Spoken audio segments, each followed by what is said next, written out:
Saiu o episódio 4 de Demon Slayer e a Vila dos Ferreiros. Nesse episódio temos algumas reviravoltas com um pouco de mistério sobre o passado de Muichiro, o verdadeiro poder de Genya e a derrota de Tanjiro. Além de tudo isso, chegou o momento da nossa queridíssima pilar do fanservice finalmente chegar à Vila dos Ferreiros. Então, para um episódio bem da hora como esse, sejam bem-vindos ao Primeiras Impressões dessa semana. A adaptação desse episódio foi do capítulo 108 ao 110, começando recapitulando o que aconteceu no último episódio, o finalzinho dele, com o Muichiro Tokito chegando para salvar o pequeno ferreiro, vulgo Kotetsu. Kotetsu estava sendo atacado por um peixe que, entre aspas, é um avatar de um Oni, e como sabemos, pelo vaso em suas costas, é um avatar do Gyoko. Tokito ele chega naquela situação e já tá com o Oni cortando ele sem nem mesmo que o peixe percebesse o que aconteceu. Assim ele recua tirando Kotetsu da linha de ataque do Oni, avançando e com um único corte, um corte rápido e fino, derrotando aquele demônio, pelo menos aparentemente. Mas não, o pescoço não era a parte fraca daquele Oni. Como disse antes, ele era o avatar do Gyoko, ou seja, não é o corpo principal. Tokito analisa a situação com bastante calma e chega à conclusão que a parte fraca é o vaso nas costas daquele peixe, avançando rápido e cortando o vaso, e dessa vez sim, foi o final daquele peixe. Kotetsu ficou muito emocionado com a situação, ele ficou muito feliz. Aparentemente, ele não esperava que o Muichiro fosse salvar ele de algum modo, até porque antes ele elogiava o Muichiro, e agora ele se via ali admirado, então ele abraçou, agradeceu e pediu muitas desculpas por todas as ofensas que ele fez ao Pilar da Névoa. E Muichiro até que aceitou as desculpas, só que não teve muita reação, ele só queria ir lá e salvar a vila de vez. Até que Kotetsu faz um pedido: Muichiro, por favor, você tem que ajudar o Kanamori, que está com o Haganezuka na forja, já que os dois estavam sendo atacados também por demônios.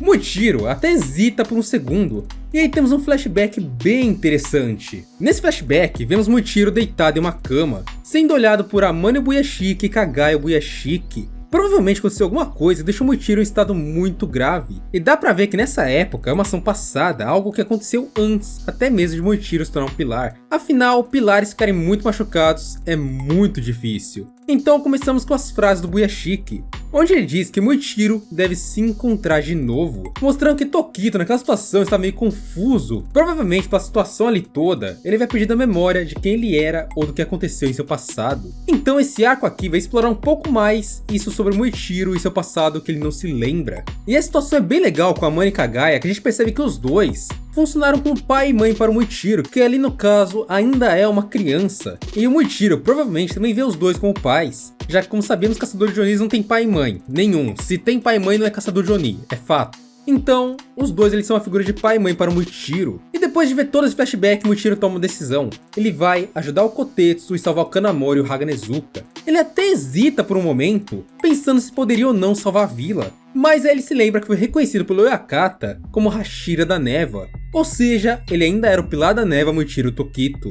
Em sua mente agora, ele poderia resolver tudo, seguindo com Kotetsu em alta velocidade para onde estava Kanamori e Haganezuka. Então voltamos para a luta de Tanjiro e Urogi, onde no último episódio paramos com Tanjiro prestes a ser atacado por um dos avatares do Oni, que estava preso em sua perna. Tanjiro corta o avatar antes mesmo de receber o golpe sonoro, e percebe que ele se tornou mais dois. Dessa vez não conseguindo reagir e recebendo o golpe de frente, um golpe sonoro bem meio em seu rosto. Mas Tanjiro, olhando com uma cara meio de psicopata, finalmente entende como funciona aquele demônio. Então, ele nos traz uma explicação muito interessante. Vamos lá! Aqueles Onis não ficam mais fortes quando se dividem como parecia. E Tanjiro viu nas línguas deles que tinham 4 personalidades, as 4 personalidades primárias: raiva, prazer, tristeza e alegria. Ou seja, eles só eram fortes, seu potencial máximo, quando divididos somente em 4. Se dividir mais, eles ficam fracos. E por isso aquele ataque sonoro não feriu tanto Tanjiro assim. Tanjiro então com certa facilidade derrota os dois avatares pequenos. Em seguida é atacado novamente pelo Urogi, que ataca ele em alta velocidade. E Tanjiro dessa vez está decidido em derrotar aquele Oni para voltar para Genya e Nezuko para poder ajudá-los. Só que em meio a tudo isso, o Tanjiro foi atacado várias vezes, ele acabou ganhando vários cortes. E cara, essa cena me causou um pouco de estranheza, porque tem alguns frames estranhos.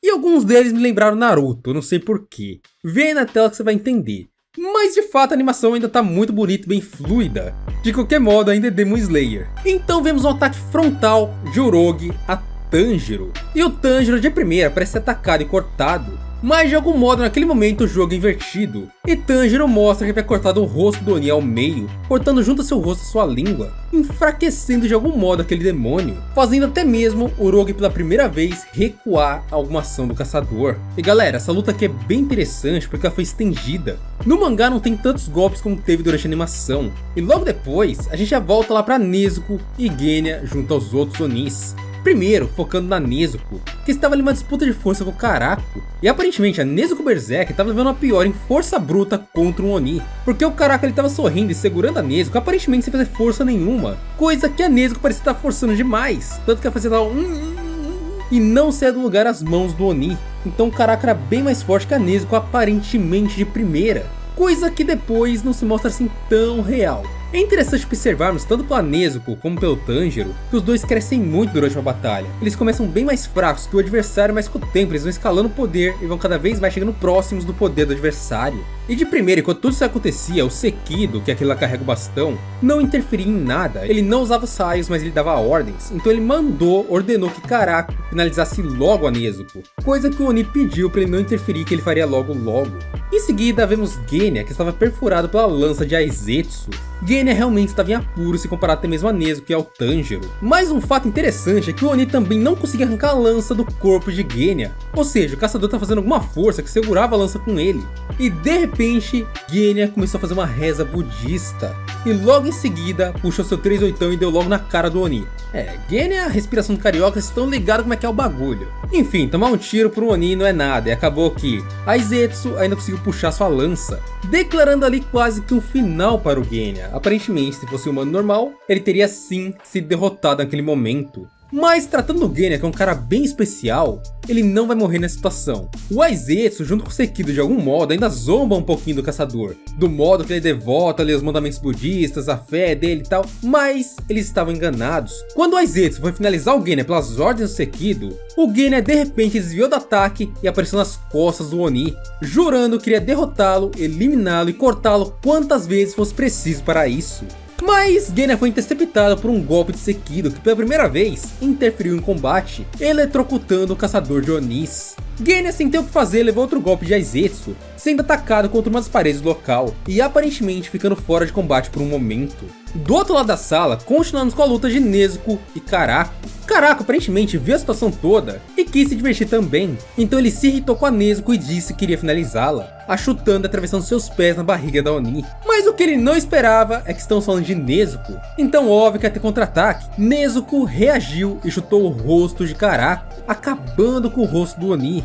E assim que ele se regenera, não dá nem tempo, Nezuko usa seu Kekijutsu, puxando o braço do Oni, arrancando seu braço e usando sua própria arma contra ele, mandando Karako simplesmente muito tiro pro outro lado da vila. E sem perder tempo nenhum, Nezuko já partiu diretamente para Sekido, querendo lidar com todos os Onis ali de uma vez. Mas Sekido, eu não sei se vocês perceberam, ele é um pouco diferente dos outros Onis, ele parece ser um líder, então ele é um pouquinho mais forte. Ele se defendeu dos golpes da Nezuko e acertou ela com seu bastão, eletrocutando o Oni, que não teve nem reação alguma ao seu golpe, finalmente imobilizando e parando Nezuko. Voltamos então para a luta de Tanjiro e Urogi. O nosso Tanjirino está sofrendo muito com o Oni, e aos poucos ia entrando em desespero. O Oni estava acelerando o ritmo, e do outro lado o Genya também continuava com suas rezas, sendo questionado por Aizetsu sobre o que ele era.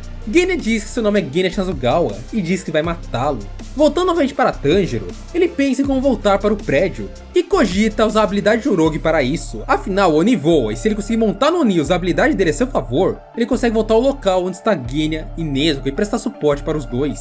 E esse era o plano de Tanjiro. Então, em um ataque rápido do Urogi, Tanjiro armou toda essa estratégia, simplesmente pegando uma caroninha na frente do Oni, fincando sua Nichirin no seu corpo, e os dois juntos foram se debatendo pela Vila dos Ferreiros. E cara, é uma cena bem chamativa porque é um voo muito rápido, passando por várias cenas. Cara, é uma animação bem bonita em si, é difícil fazer aquilo ali, é difícil ver isso em outra animação. Um voo fluido com cenas mudando de direção, e tem até uns efeitos diferentes na imagem que meio que distorcem um pouquinho ali o espaço, para funcionar direito em meio a um voo rápido. Até que Tanjiro bate as costas de Urogi contra o prédio onde deveria voltar, e quebra a parede derrotando aquele Oni aparentemente, levando o Urogi a um possível nocaute. Rapidamente, Tanjiro corta a perna do Oni, já que assim que ele caiu naquele prédio, ele viu a Nezuko sendo eletrocutada. E para um irmão, obviamente isso é uma cena traumatizante. Então Tanjiro nem pensou muito para reagir, ele apenas foi diretamente contra o Oni segurando a perna do outro.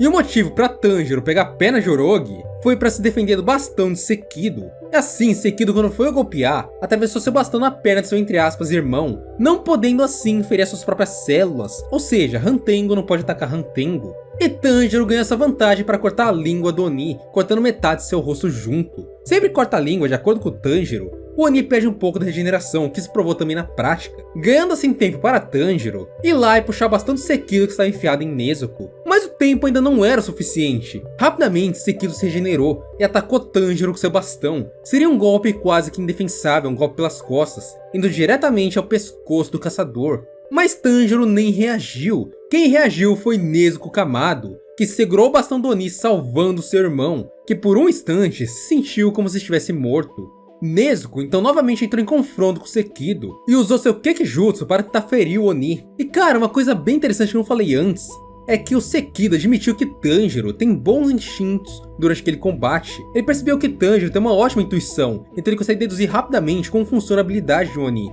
Isso é uma coisa interessante também, porque a gente vê esse crescimento do Tanjiro principalmente por causa dessas características, a adaptação a situações de risco. Ou seja, enquanto tá lutando e tendo sua vida arriscada, o Tanjiro principalmente acaba crescendo muito. Então, em meio àquela situação toda com o Tanjiro no chão e Nezuko lidando com o Sekido, usando seu Kekijutsu, alguém retorna ali pro combate. Caraca, retornando com sua folhinha ali dos ventos. Então ele usa sua habilidade e simplesmente destrói a casa inteira, levando Tanjiro e Nezuko ao nocaute completo pela pressão do vento exercida. E no final ainda vemos Sekido, Urogi e Karako olhando para os dois irmãos, finalmente declarando uma, entre aspas, vitória. A cena então muda para o ataque à Vila dos Ferreiros, o ataque ao centro da vila, onde vários avatares de Gyoko estavam atacando o local, vários daqueles peixes lá que são de CGI. Cara, sinceramente, a CGI desse episódio eu achei que ficou um pouquinho melhor do que a do episódio anterior. Eu não sei se foi porque eu acostumei já, ou sei lá, mas eu achei que ficou bem melhorzinho, até porque as cores ficaram mais legais. Mas enfim, a vila inteira sendo atacada e os ferreiros não tinham o que fazer.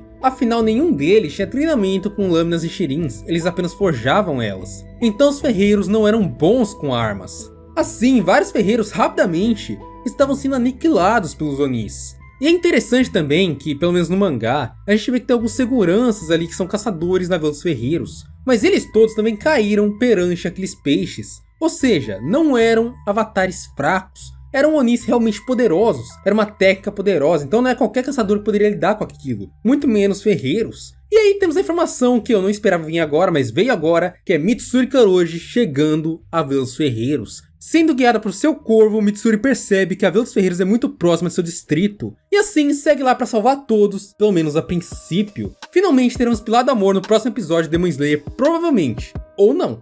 Agora temos várias situações para ser acompanhadas. Mitsuri chegando, Muichiro indo para o local onde está Kanamori e Haga Nezuka, e Tanjiro tendo que lidar nocauteado agora com 4 Onis ao mesmo tempo. Então, o que será que o próximo episódio está guardando para nós? Bom, domingo que vem a gente vai saber. No mais, obrigado por chegar até aqui. Cara, esse episódio foi demais. Eu espero que você tenha gostado desse vídeo. Eu espero que você acompanhe aqui Demon Slayer no meu canal também junto comigo. É isso aí, se inscreve no canal, deixa aqui o seu like, hashtag Kimetsu aqui nos comentários. E no mais, um beijo, um abraço e falou!